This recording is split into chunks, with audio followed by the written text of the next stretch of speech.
Hey everyone, and welcome. Today we're going to tackle a huge challenge that an entire nation has been facing for years: Ghana's energy crisis. But we're also going to explore a really powerful technology that might just be the key to finally keeping the lights on for good. All right, so here's how we're going to break this down. First, we'll get right into the core problem. Then we'll look at Ghana's renewable energy goals. After that, we'll explore this new storage solution, face the very real hurdles, and then finally, we'll try to map out a path forward.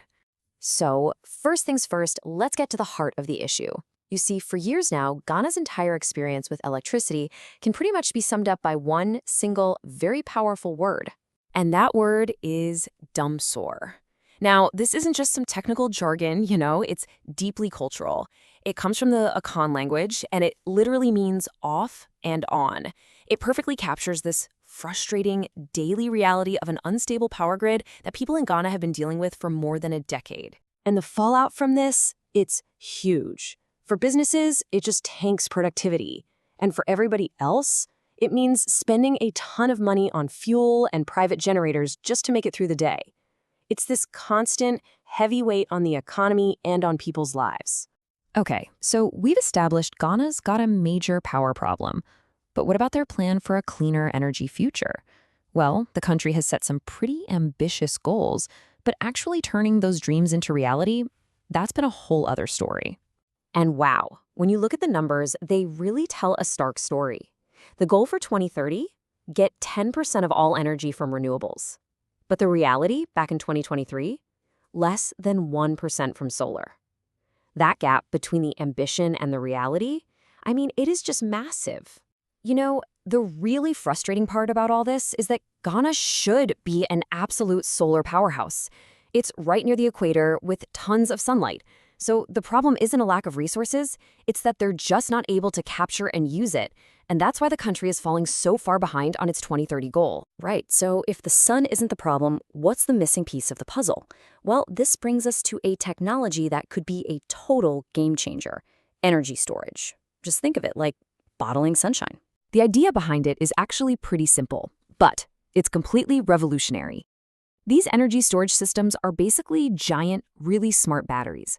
They let you grab all that solar energy when the sun is out and then save it for later, for at night or a cloudy day, or just whenever the grid needs a boost. It solves the biggest headache with renewables. They're not always on. And look, this isn't some sci-fi, far-off future technology. It is happening right now and at a massive scale. Just take a look at the United States. Their battery storage capacity has been blowing up, adding gigawatts of power year after year. And to put that into perspective, the battery storage in the US right now is enough to power about 2 million average American homes. That's the scale we're talking about, and it's getting bigger every single day. And it's not just for big power companies either. This tech is already being sold directly to you and me. Look at the Tesla Powerwall. It's basically a battery for your house that stores enough power to keep your lights and fridge running right through an outage. It's like your own personal solution to Dumsor. And hey, Tesla's not the only one in the game. You've got companies like Anchor creating systems that go even further. They can create a whole microgrid. That means you're not just getting through a blackout. You're actually becoming independent from the main power grid. The tech is here, and it's getting better fast. Okay, but let's get real for a second. The technology is proven, it's out there, but rolling it out across an entire nation, especially in a developing economy like Ghana's, well, that comes with some very, very big hurdles. So what's really holding things back? A study in the GeoJournal on this very topic pinpointed two major roadblocks. And I'm quoting here: high financing costs and insufficient technical know-how.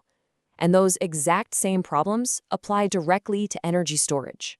So let's really put that high financing cost into perspective. We just saw that one of these home systems can cost tens of thousands of dollars. Now, in a country where the average salary for an entire year is just a tiny fraction of that, for most families, that's not just a hurdle. It's an impossible wall to climb. And that really brings us to the multi-billion-dollar question, right? If it costs a fortune to equip just one single house, how on earth do you scale that up for an entire village or a town or a city? The financial challenge is just staggering. So, okay, we've got these huge hurdles. What does the road ahead even look like? Is a future without Dumsor really possible? Well, believe it or not, there are some really big signs of progress on the horizon.